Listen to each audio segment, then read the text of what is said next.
Hello, everyone. Sorry, we're running a bit late tonight. What are we? 3 minutes. So please forgive me. We'll see. We'll give it a few minutes for people to start coming in, and we'll start off the live as always. Oh, I hope now the fact that I'm a few minutes late this evening doesn't interfere with people showing up. I know I'm a bit late. Sorry about that. Just got tied up in something. So it says we've one person online anyway. So I'll send out a few more invites, and hopefully people will start showing up. Um, the football is on tonight, so there could be a few people watching that.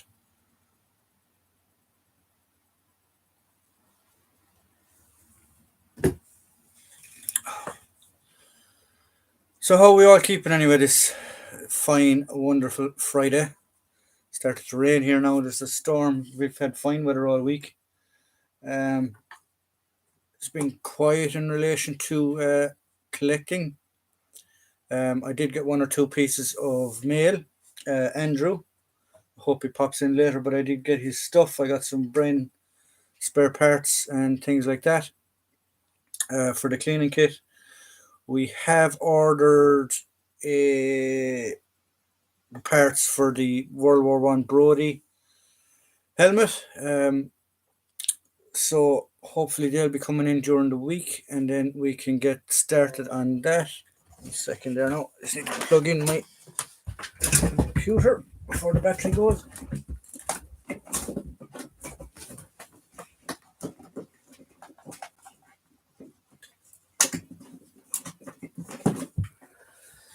No, we're back in action again. So, as I said, how is everyone on Friday? I don't know who's in yet. It says there's 3 people in. Can I see who's in? No, I can't see who's in yet.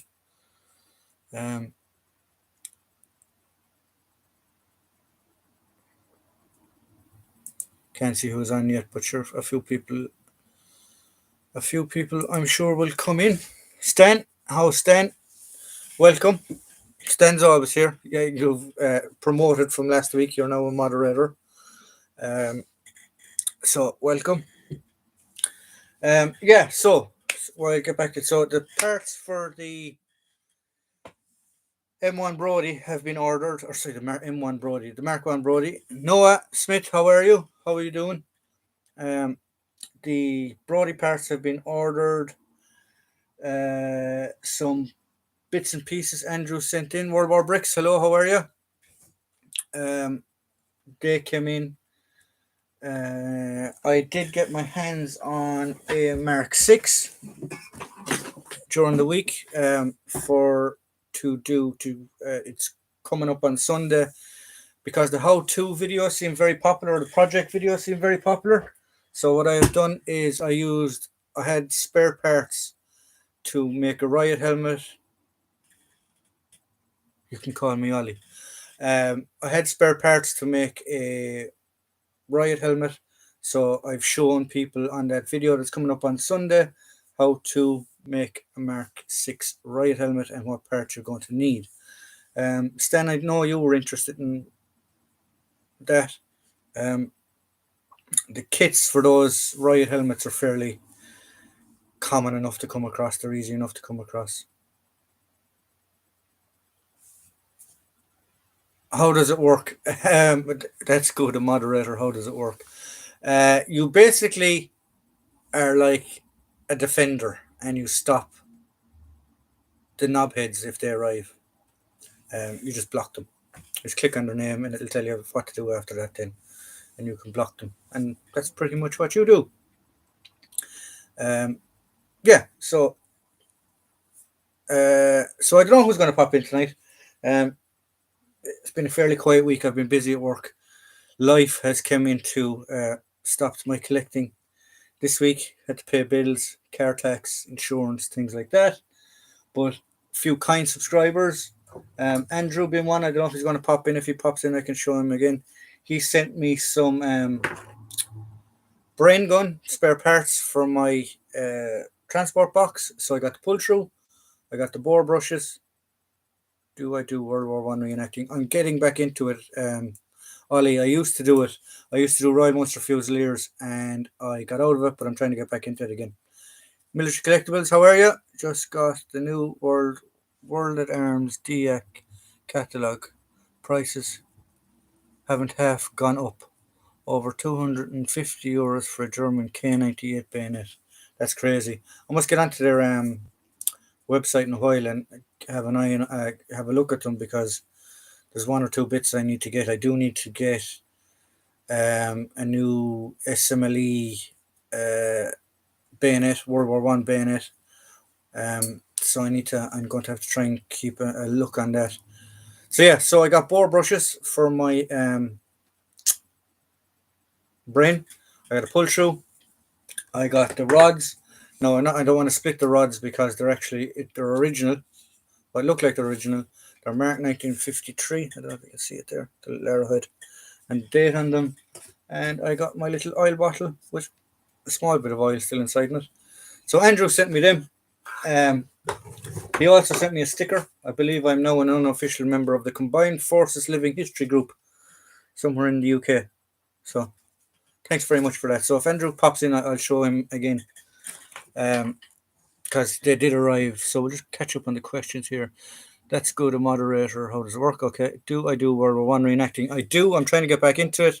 Royal Munster Fusiliers is the regiment that I portray because I have family history in it.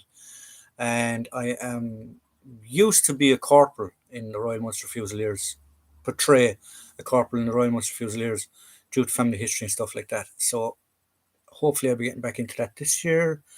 Where have we gone? Military Collectibles, Evening All. Yeah, we've talked about that. 250 for a K98 bayonet sounds a bit steep.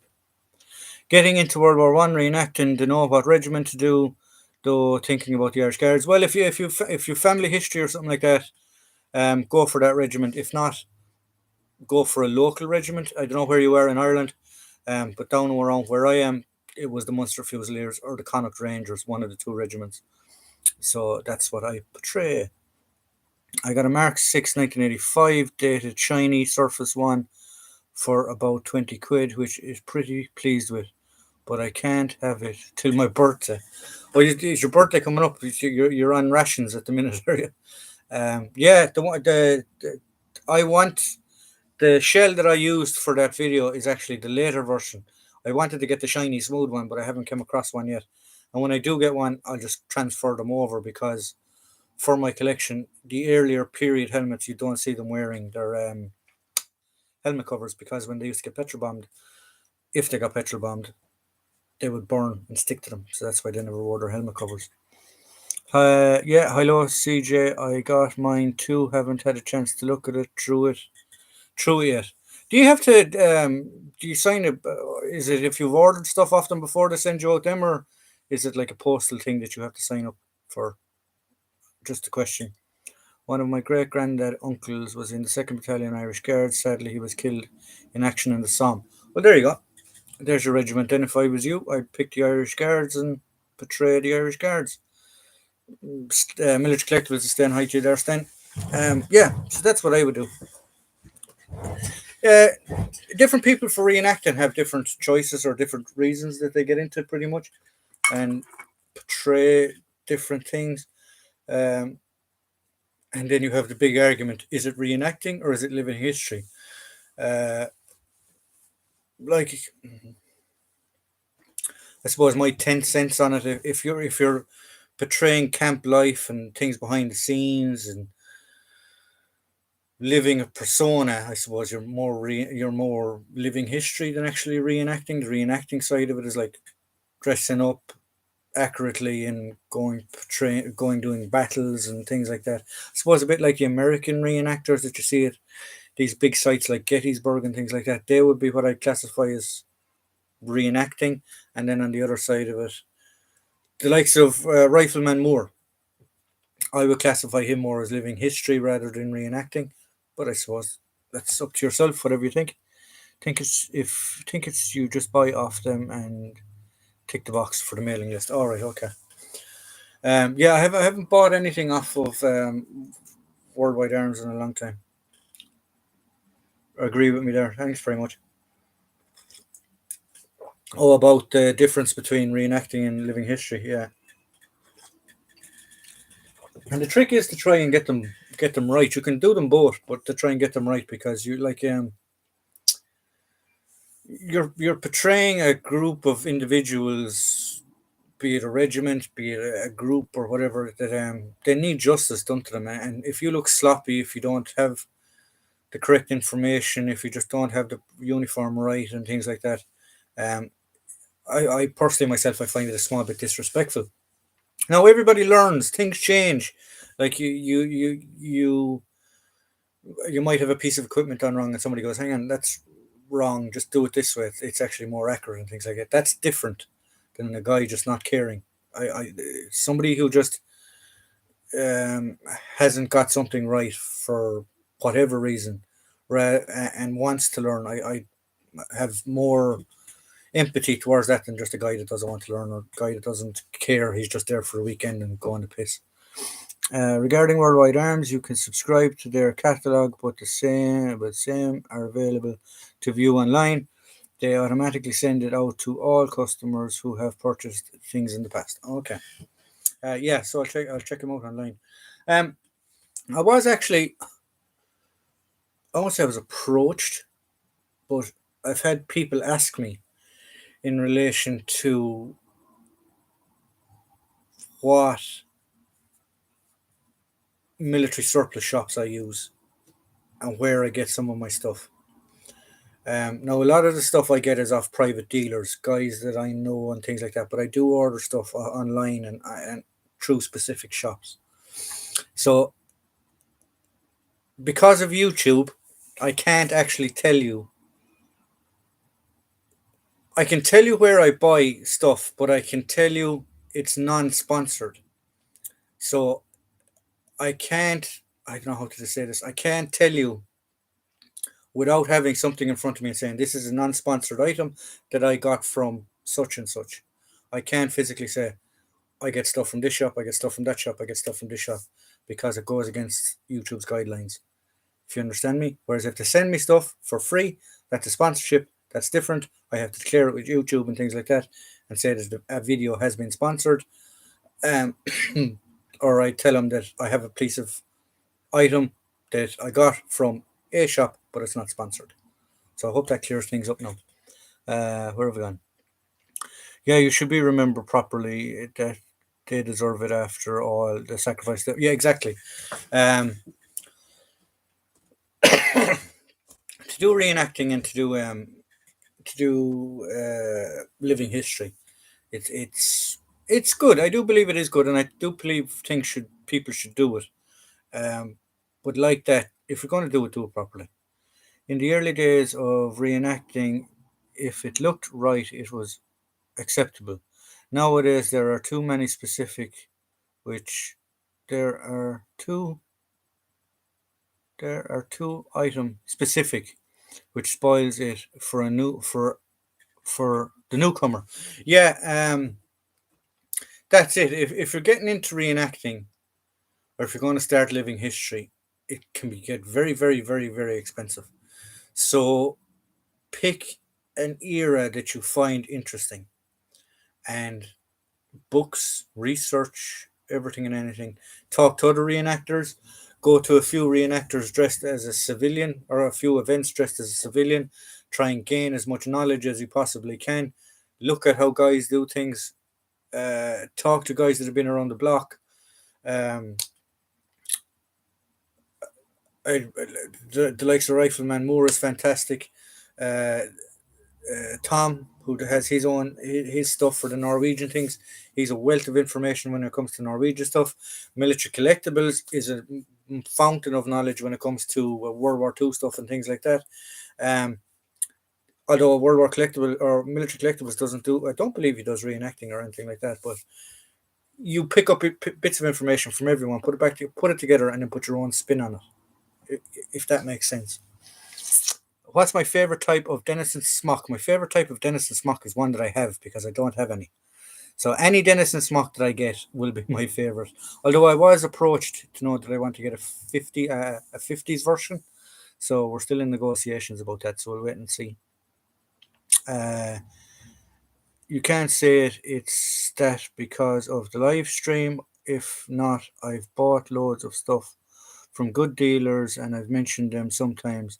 And I've said I'm not sponsored, but not always. Oh dear, no, it's fine. Once, uh, like if I was to get a piece of equipment from SOF or Epic, um, and they give it to me for to do a video on or whatever, I have to say it's sponsored. If I purchased it with my own money, it's not sponsored. I don't.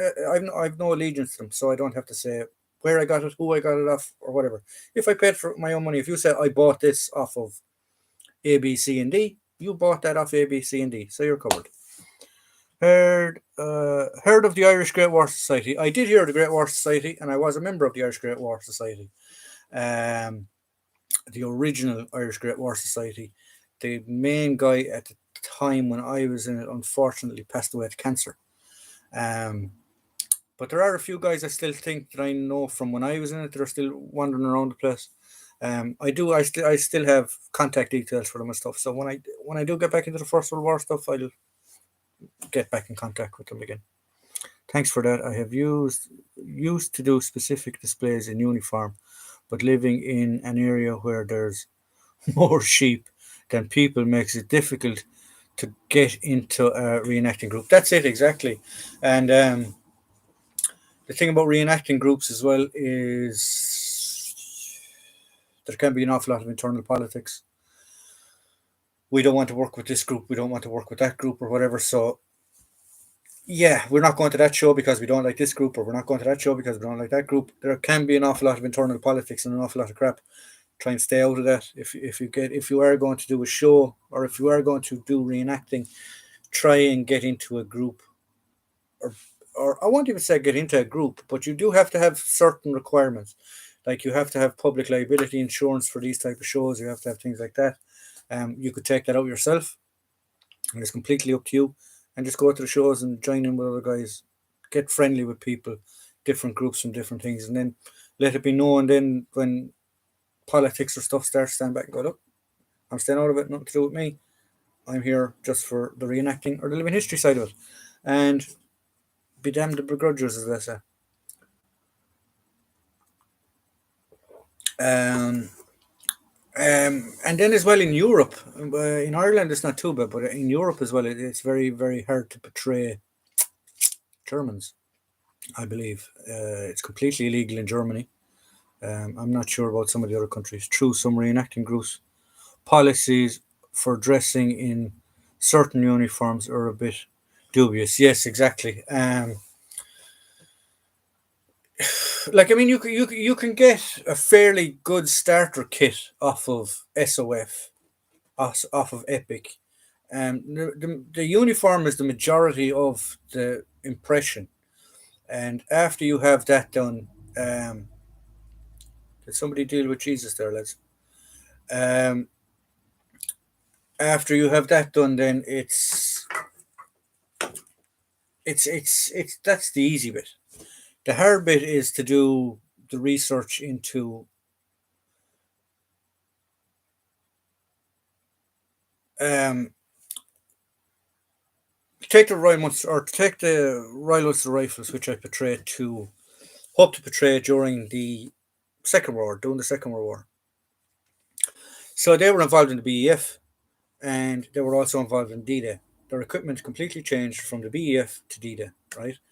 So the best piece of advice that I got was to get the battle dress surge uniform, because there is pictures and evidence of guys, old BEF guys, literally wearing that throughout the war. Um, so you can get away with that uniform. 37 pattern weapon, you can get away with it. Then there's slight little changes. Initially, they had the Brody helmet, shall we say, at the start of the war, but then when they went into D-Day, they had Mark III. Um, so that's a slightly different um, thing that you need to worry about according to dates and things like that. Um, You also, in the start of the war, they didn't wear. Obviously, they were rifle regiment, so their rank insignia was the dark green version. It's not the same as the regular infantry that you see. On their shoulder, they also wore in black RUR, Royal Ulster Rifle. That was the all the insignia that they had at the start of the war. Fast forward to D-Day, they had same rank markings, but they had, I think they were the third division, they were the third battalion in, or the third or the second battalion in that division. So they had the three dark green stripes because they were rifles. They had the scroll Royal Ulster Rifles rather than on their epaulets. So tiny little things like that you need to worry about, and that's where your research needs to come in. I enjoy visiting reenactment shows, living history, as when it's in my area. My thing is just to create a provisional type museum complete with mannequins and dodgy wigs and incorrect uniforms. Look, I have no problem in a guy putting anything on display. It's his collection. Let him do what he wants with it. Yeah, I mean, geez, you don't have to be nitpicking and stuff like that. If it's a private museum and you just got random stuff around the place and it's all military, who cares? Like that pub you went to. I'm sure that there was inaccurate bits and bobs lying around the place, but sure, who cares? I mean, it's not the Imperial War Museum we're going visiting. If it's the Imperial War Museum and you see a guy wearing Waffen initial um, top on him and a pair of, I don't know, Russian pants, then you'd be going, hang on, that's a bit sus, that's a bit strange. But yeah, I look, if it's a fella's own private museum, I don't care what he does. Um, each to their own, really. That's nothing for me to do and nothing for me to say. Um, yeah, that's enough about that, really. But reenacting is very, very good, and those shows and things like that are very good. They're good to go to. They're great family days out. They're absolutely fantastic family days out to go to, if you have a family or anything like that. Ralph, do you know the Dad's Army series? These actors wore binoculars. Wore binocular bag. Yeah, they did. The great Dad's Army, the original Dad's Army. Um, an awful lot of their equipment changes. At one part, they were carrying Springfield rifles, um, and it was literally just due to budget. But their actual cartridge cases that they have on their weapon, it's not the correct case. Ralph is correct. They're actually binocular cases that were adapted to be worn on the webbing. Um, there's some other bits and pieces as well. Their helmets, if I remember correctly, have the later chin strap without the springs. Um,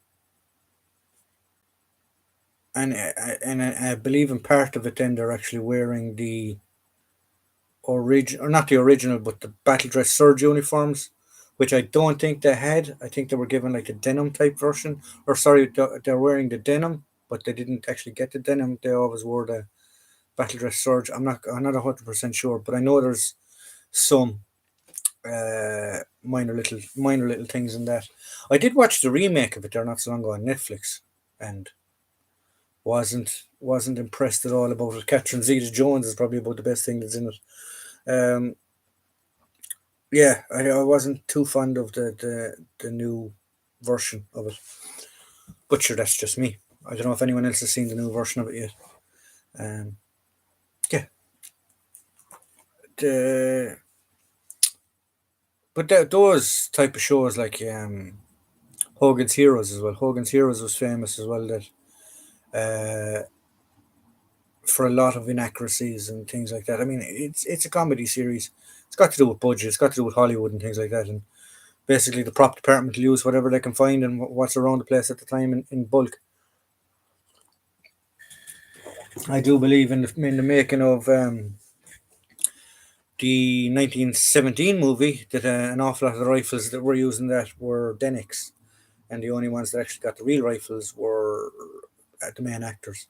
But everyone else either had rubber ducky, what's called a rubber ducky, which is just a 3D printed rifle, um, 3D printed rifle, or just literally a cast rubber rifle. Dad's army was the West Kent Regiment, wasn't it? I don't know. I'm not 100%. I know there was a horse on the cap badge. Military collectibles is probably know that answer now compared to me. I'm not 100% sure. Stan might know it as well, but I don't know. I'm not 100%. I'm not very. Believe it or not, I'm not 100%, or I'm not great on my British regiments. I know a lot of them, but I don't know them all. I'd know most of the Irish ones because that's where my interest lies. Um, and I'd know the famous ones like Paras, Royal Marines, Black Watch, Royal Scots, Queen's Royal Irish Hussars, London Irish. London Irish is just a harp, their cap badge.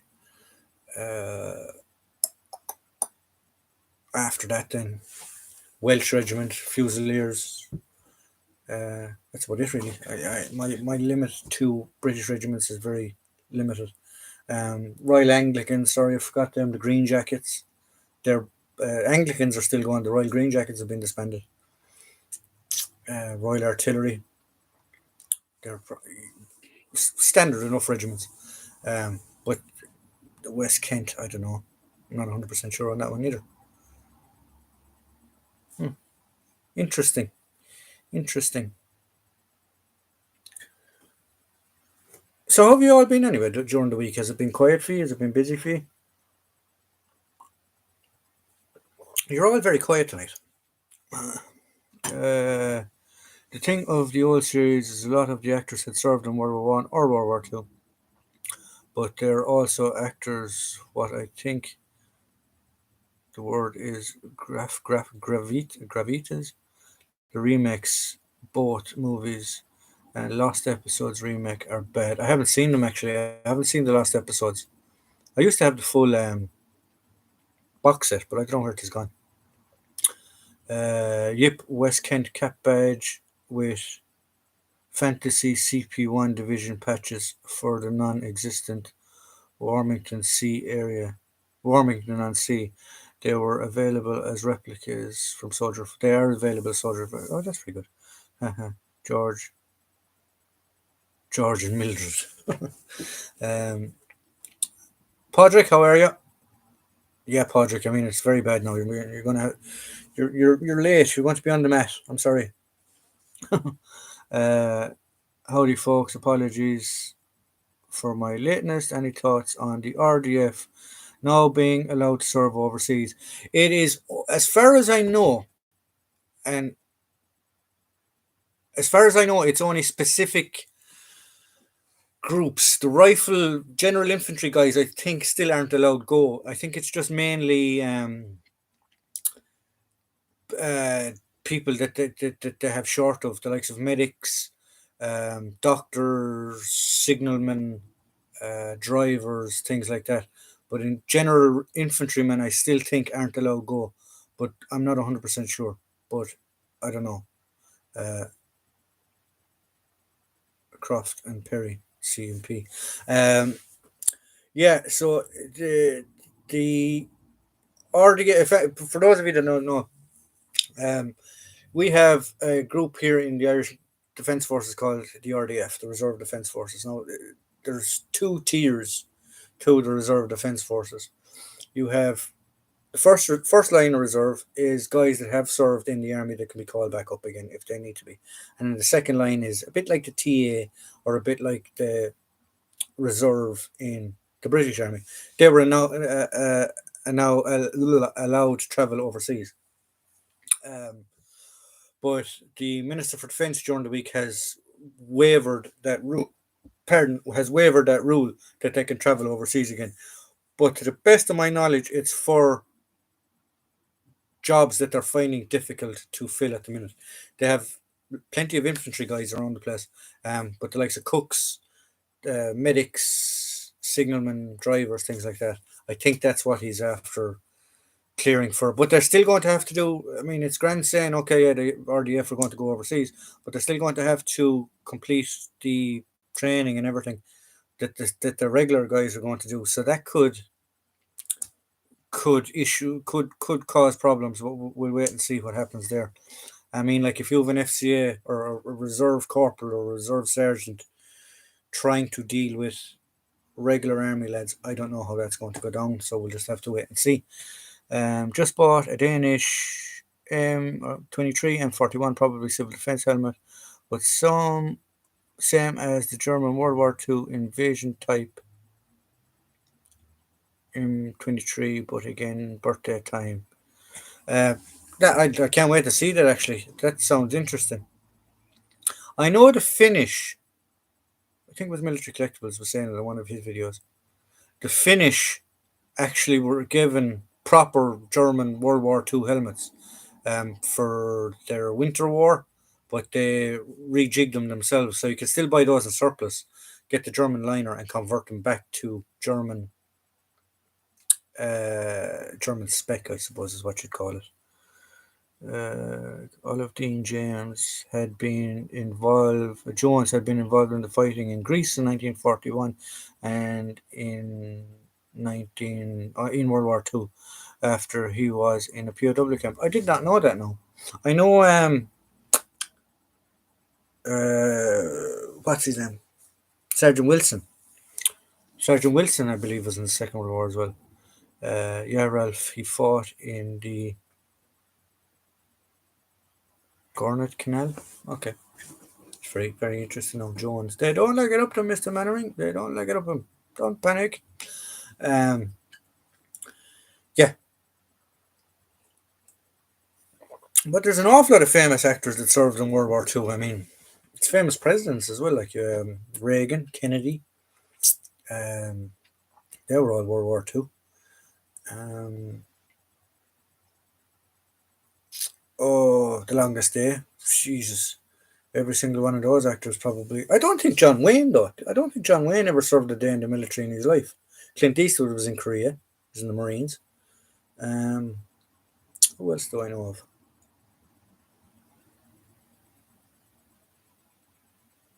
Your man from the original officer in the Dirty Dozen. He was a Marine. What was his name, though? Can't think of his name. Steve McQueen was in the Navy. Um, there were lots of famous people. Elvis was in the Armored Corps, Army of the Rhine. Jimi Hendrix was in the army. Um, did Jimi Hendrix go to Vietnam? I can't remember. Not sure. Jimi Hendrix is buried in Dublin. For those people that don't know, his mum was Irish. Lee Marvin, that's the chap. Yeah, Jimi Hendrix is part Irish. Was he born in Ireland? Can't remember. Tommy Cooper, Benny Hill were also World War II veterans. Benny Hill was also involved in D-Day operating a searchlight. Very good. Sergeant Wilson spent the war in India, and he said later in his life that he had a lovely war. John Wayne didn't join up. All right, okay.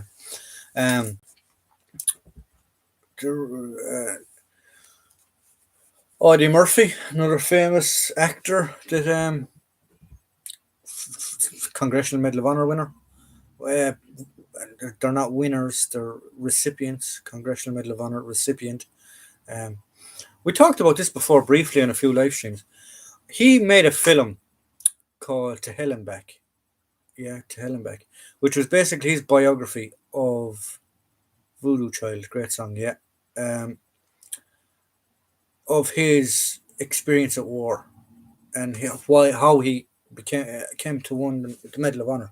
And the more I think about it after that conversation that we had, that I was thinking, it must have been absolutely horrific for him because he would have been reliving every hard memory on film that he was after experiencing in real life. And he had guys that were there as actors that were representing his friends that were actually killed in Vietnam, or in not in Vietnam, but in World War II. That must have been absolutely horrific for him. Lee Marvin was wounded and had, I believe, his nerve set. I didn't know that. No. Another famous guy, Spike Milligan. Any of you remember Spike Milligan? He was. He actually got shell shock in the Second World War. He was. I think he was Signals. Was he Signals? Father of Jean Marston the Doors. Was a High Admiral. Oh, didn't know that. No. Hardy Cooper, now age 93, served in the 38th SS Division in World War II and was ordered to shoot US prisoners if was and refused. So was about to be shot for disobeying orders, but an officer stepped in. Oh, didn't know that. No. Audrey Murphy, I believe, was an actor because he had been a war hero. I think. Yeah, exactly. That's how um, Audrey Murphy. I don't know. Did he be? Did he? Was he given? Did he end up in movies? But yeah, he was in an awful lot of Western movies. Um, he was in an awful lot of Western movies. But I believe the poor man died penniless. As far as I know, I think he didn't have. Hardy Kruger was from the Noblong division. Yeah, I believe Audie Murphy died penniless, which is very hard, very very hard. Especially when a guy's gone through all that in his life. He would. I think he wanted to stay in the military, but because of the shot, he was shot in the hip or something. It damaged his hip that he couldn't serve anymore. Hardy Gotter also hated wearing the German World War II uniform and the set a bridge too far. I did not know that. Now we're doing movie trivia here tonight. Who have we got? Brendan Looney Tunes fan 2000. How are you? Um, Andrew, welcome. Andrew, thank you very much. I was telling the lads earlier on that you sent me this stuff. I believe they're bore brushes, if I can remember off the top of my head. My pull through, my cleaning rods that I'm not going to separate because I believe that tape is original, if I am correct, and my oil bottle, and my honorary membership to the Combined Forces Living History Group sticker that will be going on the front of my laptop. So thank you very much for kindly donating that stuff to me for my brain box. We were actually talking on were we talking on email or were we talking on, or no, it was the live stream last week that I'm gonna have to try and get an anti-aircraft bipod now and tripod, not a bipod, a tripod anti-aircraft site. Then I can go to reenactment gigs and set up my anti-aircraft bunker and just quite happily sit there and wait for an Emmy something or other to come flying over the top of me. Yeah, they came all right. It was perfect. There was nothing wrong. There was no damage, no nothing. Um, they were fantastic. I even have a small bit of oil in my little oil bottle, which is good. I wonder if it's from the 40s or 50s. It smells like engine oil, actually. Probably is engine oil. Uh, James Stewart left Hollywood and made sure he was involved in World War II as a pilot. He was in the 1970s World of War documentary, but as his rank and not as an actor. Did not know that. No, that's interesting. Grandergrass D something was in the SS and Goldfinger. NSDAP. And in World War II he was a Wehrmacht medic. I did not know that. No. Yeah, Andrew. Just because you've joined, what we're talking about is movie trivia. I can't remember what started off. Dad's Army and the actors in Dad's Army and in the remake.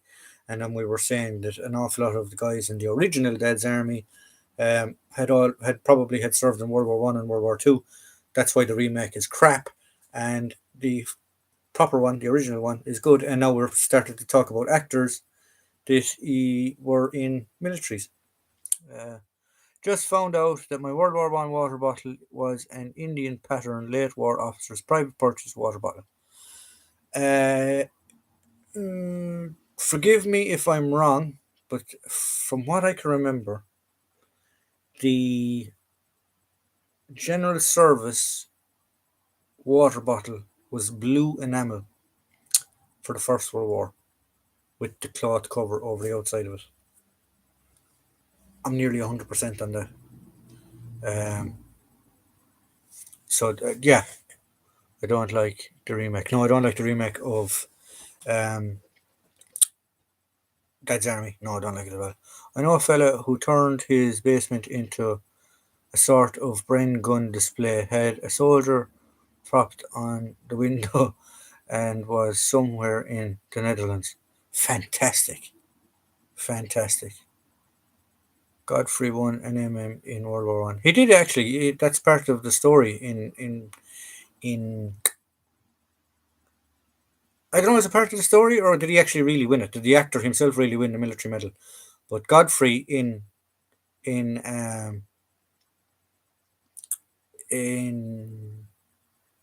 the series Dad's Army won the military medal because he was a conscientious objector, but volunteered to become a stretcher bearer and went into no man's land and won it. Where have we gone? It was my one is aluminium. Yes, it was. My one is no aluminium with no paint on it. So yes, that's a World War Two version, and if it's green paint, I believe it is World War Two. Blue enamel is First World War. Is what you're looking for. Podrick, is it historics, secrets? No. It seems that Clint Eastwood and Michael Caine fought in Korea. Yes, Michael Caine did fight in Korea, and Clint Eastwood did fight in Korea. Yeah, yeah, he did in real life. I think I'm not sure about that now. Just actually, Ollie or World War One bricks. I'll just show you a good book. If I can find it.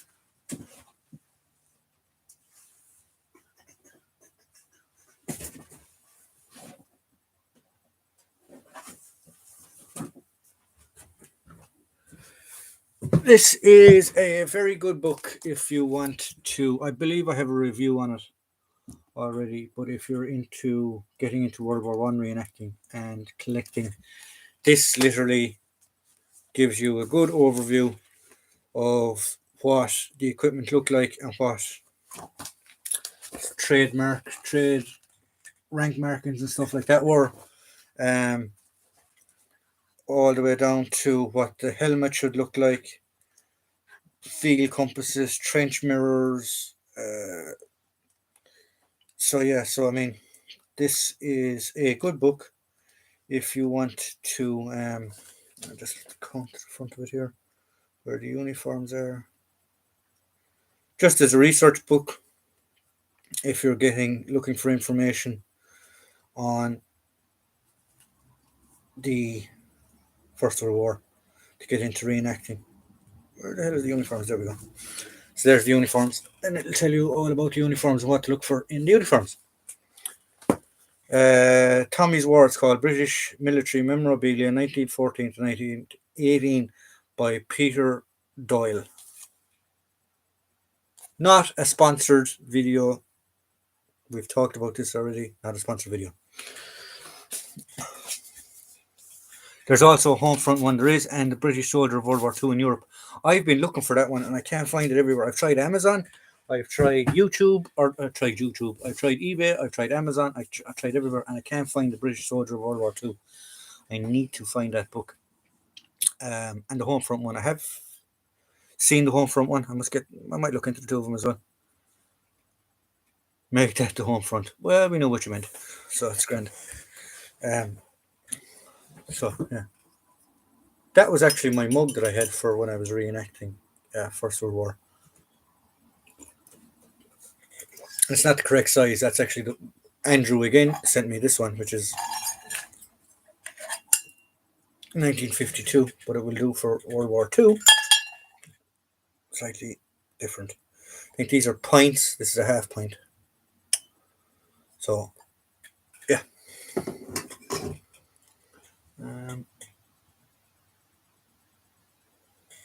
He was a tail gunner, if I remember, Ralph. Charles Bronson. He was a tail gunner in a B-29. And it was in the Pacific, and I think he was shot down as well. Good old enamel cups. Yeah, exactly. I got one off of SOF, and the whole lot of the inside of it, all the paint chipped. So I wasn't happy with it.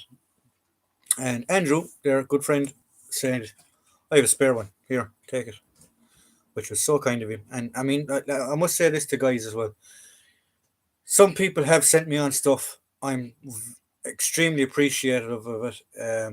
And if there's anything that I can do in the future to return the fact or to return the compliment, I will. Okay. Where have we gone? Armored Rolla was rather played Godfrey was a World War One veteran who was wounded and had health problems later in his life. I believe he re-enlisted and was in Dunkirk, but discharged after that. Okay, I didn't know that now. I'm kind of my group's QM as so got loads of kit in boxes. Well, Andrew, thanks very much. Am I an unofficial member now with this? Do I have to, or do you need my dues for the year or for the month? Let me know. Let me know, and I'll get in contact with you.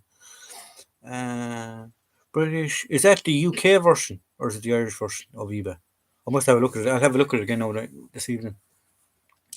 British Soldier, the British Soldier one is currently on eBay. I must look that up now. Thanks for clearing that up, Stan. Podrick, a good one is the British. I believe that soldier D-Day to EU by uh, D-Day to VE Day by Jean. There. Andrew. Yeah, you're in. Thanks very much, Andrew. Um, there's massive books out there. Those books I find very very interesting. The I can't remember who makes them. They used to make car manual books. They actually have books as well now, but military stuff, and they're very good. Um, they're very good. I actually have one, and I bought one. I was in the bookshop there the other day. Bloody mozzies. I was in the bookshop the other day, and I thought Heinz's. That's the one. Um, I seen this, and because people have been asking me about German and stuff, like I thought I'd get it because I need to do a bit of research on it. Because if I am doing the Second World War, it is good to have information. But they have a crap load of books, if I remember here at the back of them, on World War Two stuff, on their index of other items. But this is a good book as well. Like it shows breakdown of the troops, how their sections are broke down, what the soldiers, their equipment, their like literally everything. So yeah, so this will be a good book. I haven't read through it yet. I've only browsed through it. Um, and the only reason that I got it is like that. People have been asking me about German World War Two stuff, and I don't know if I'm going to get into it, but it's good to have the information as a seeing as I'm going to try and get into reenacting and stuff like that anyway.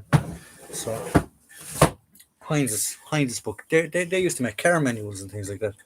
Because I had my first car was an '88 Nissan Micra, and I spent more time fixing it than I actually did driving it. And it was one of those manuals that I got on how to fix everything and anything in it. Where have we gone?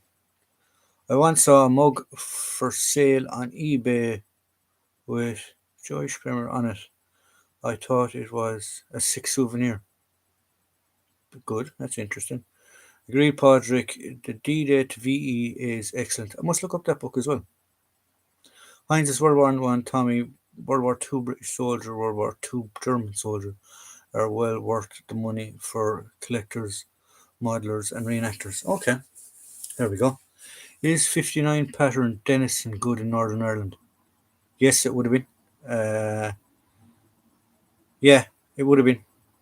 59 pattern would have been good in Northern Ireland. Denison would have been worn around Bloody Sunday and stuff like that. An awful lot of the soldiers as well, when they were issued new Denison smocks, would hold onto them for good use, and they would use the later patterns as field wear and stuff like that. So yeah, a 59 pattern would be good. Have you got one, Podrick? They're worth a bit of money if you do have one. That looks good. I remember when Heinz's only did Ford Escort. Ford Escort. Lord have mercy, my dad, the first car that I can remember was an Opel Kadett, and then we had a Ford Cortina. Yeah, they were the first two cars that I remember that my Olet had. Great. So a size one for 150 bucks. That's not a bad price. Depends on the quality though. Depends, or not the quality, but the condition of it. Is there moth holes in it or anything like that? And has it been damaged, repaired, and stuff like that? But even at that, 150. Presume that's euro because I think you're in Ireland. You're Podrick. You're in Ireland. 150 euros is a good price for a Dennis's Mock, the 1959 Dennis's Mock. Um, I would pay that for a Dennis's Mock. Where do people find these things? Because I've been looking for things lately and I can't find them. To finish off collections, like I'm trying to, at the moment, I'm trying to save up to get my uniform for World War Two. Then when I have that done, then I have to get gaiters and then I have to get boots. I have the webbing. Webbing is done. Then what else? What else am I looking for? Or what else am I in the market for? Banner stuff. I'm always, if stuff comes in or if I see stuff, I'm always riot shields, especially the steel one or the plastic one. I've been after them for banner stuff now for a long time. Uh, World War Two stuff I'm picking up at the minute, and then I'm I'm trying to concentrate on my World War Two stuff, and then I'm going to go to my World War One stuff. Um, and people have been asking me to dig out more berets and stuff. I did a few live streams back. I give you a brief shot of them. I have a lot more already in boxes. Um, I have every Israeli beret that is used in the Israeli military. I have every single one of them. It's about 19 or 20 different units that I have all of it. I have a lot to get from my World War One kit. Yeah, my World War One kit is basically starting from scratch. I need to get webbing.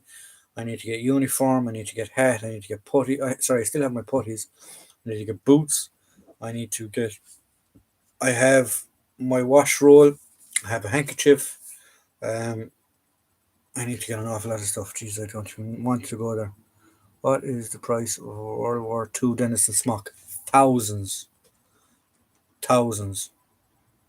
Roughly from 1,000 to the sky's the limit for a World War Two, original World War Two Denison smock. The last one I seen on eBay, I think it was around €2,500 for a World War Two Denison smock. Second pattern, World War Two Denison smock.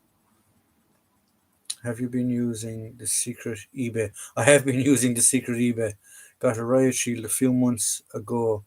Lad was selling them out of an old RIC barracks. RUC barracks. I did, but I've been looking every now and again, and I still haven't found it. Um, I still haven't found anything. Uh, I must actually go clicking again, actually, and to see this weekend. I'll have a bit of time to myself, and I'll have a good look and see can I find anything. Um, yeah, what price, if you don't mind me asking, did you pay for that shield?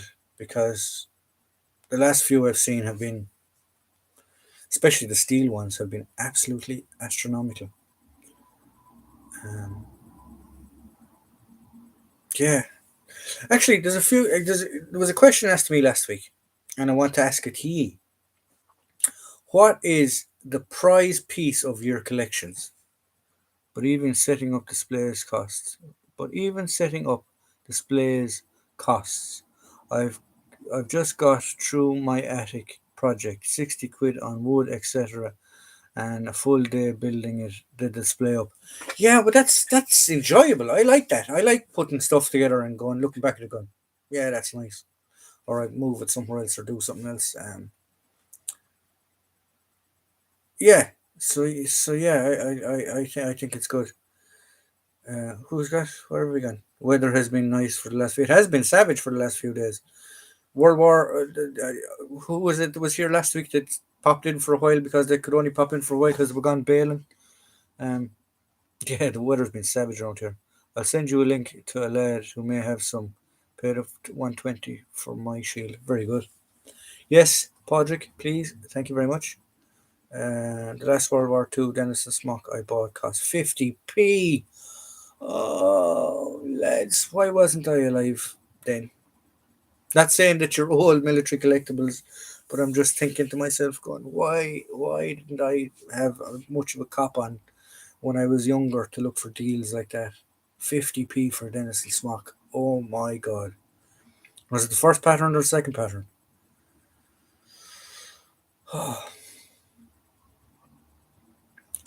If I feel like I want to cry now for 50p for Dennis and Smock. That's a fantastic deal. I hope you still have it. Imagine if you still had it and you only spent 50p on it. Did you also have items of the Indian soldiers? Do you also have items of the Indian soldiers in World War? I don't. Um, I don't have anything of the Indian soldiers, but what I want to do is, um, when I get my Royal Ulster Rifles somewhere sorted, is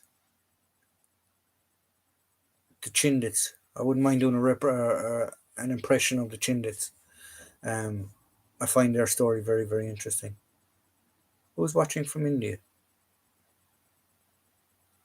Danish is watching from India. Who asked me about the Ralph? Ralph asked me about the Indian soldiers. Very good. Thanks for coming all the way from there. Steel helmet stands my prize. My prize collectible is 1913 SMLE.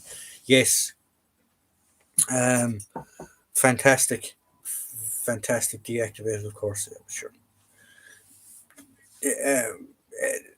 Firearms like the brain.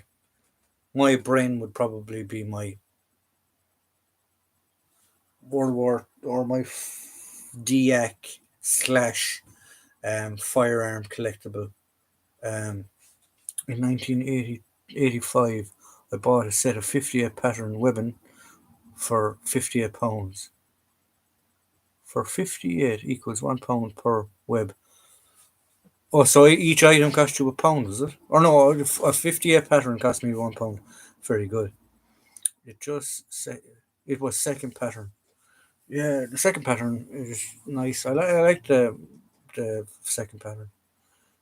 What's the law on replica guns like the Denix in Ireland? They're fine to have. If you have a DEAC, you have to have a deactivation cert for it. Airsoft guns, they have to be under 328. The muzzle velocity or the FPS has to be under 328 feet per second or under 1 joule to own them. Denexes are fine to have. You don't need any paperwork or anything for them, but they are hard to find because the guys that sell them have to be licensed gun dealers, believe it or not. Um, yeah, so that's it really in relation to DX and stuff like that. You can have DX once you have a cert for them. Alexander, where are you? I'm in Ireland. That's about as far as you're going to know. Price P's got to be my brain tripod. Would hate to have to replace it now. Yeah, the brain tripods are hard to find. Very, very hard to find. Indian Army is very brave and a powerful army.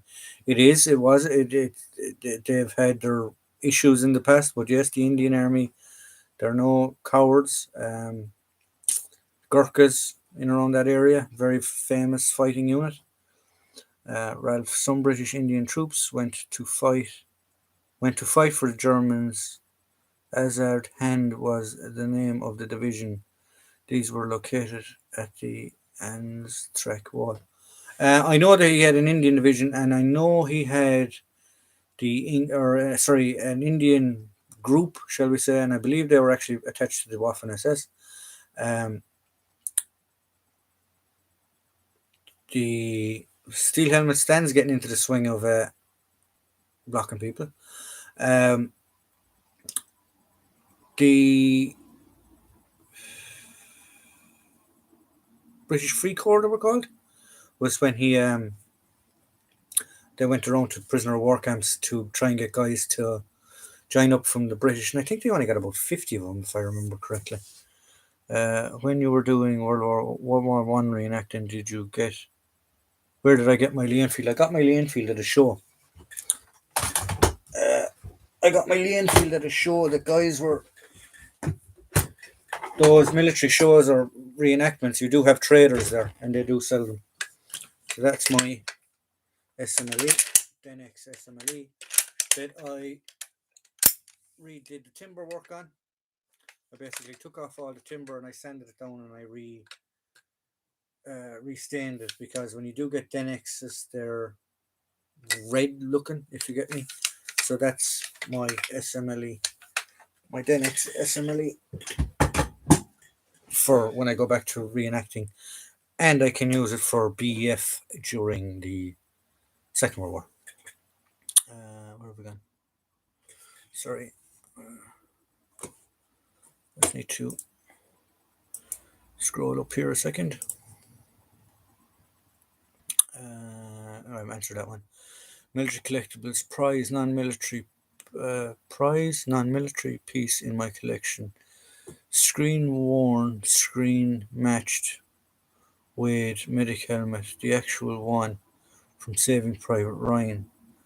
Prize military piece would be at M36. Try getting on M34. They're fantastic pieces. I'd classify that medical helmet as a piece of military collectible as well, I suppose. Military collection. My prize piece in my collection are A. Soviet SOXMIS patches. B. No idea what that is, Bodrick. You're going to have to tell me. My Soviet Berlin badge brigade patch 1988 1994. My Soviet Army in Germany base defense riot shield and helmet. Very interesting items. Military collectibles there. I like the M34. Yeah, I like that. Indian leader was Sanash Ghani. Okay, very nice. I didn't know that. I know there's in. I need to look up more of my history and stuff like that. Uh, I've got a micro tape, a monotype. I've got a monotype M50 1943 Mark II Bren, and I currently keep it in the transport case. Great things to have, though deactivated, of course. Yeah, mine is deactivated. Mine's the cock and click version, though. Thankfully, it's not the new type. We are peace-loving people, and we love peace. Okay, fine. No one is saying that you don't like peace in India. Bren tripods are overpriced. A few years ago, dealers were offering them for £100 and couldn't shift them. Prices are now ridiculous. I haven't actually seen one for sale in a long time. What fare, if you don't mind me asking? I got that at an old show. I don't think it's on anymore. It used to be called Salute. It used to be in Dublin, in the racecourse. It's now above in Colin in the military, the National Military Museum. They have a show there. There's a few. There's a few different shows around the country. Um, you you try and find the groups on Facebook. There is an Irish reenactment group there. They'll tell you, and then the shows pop up on that when things are happening. Where have we gone? My prize piece is my World War One, World War Two family medal group. Fathers, Mons, Star, Sons, Italy, Africa group. Yeah, those family group medals are fantastic to have. And they're very nice to have, especially if they're connected to your own family. Yeah, the first tripod I owned only 75 quid. I stupidly sold it, ended up spending 300 to replace it a few years ago. Bloody hell.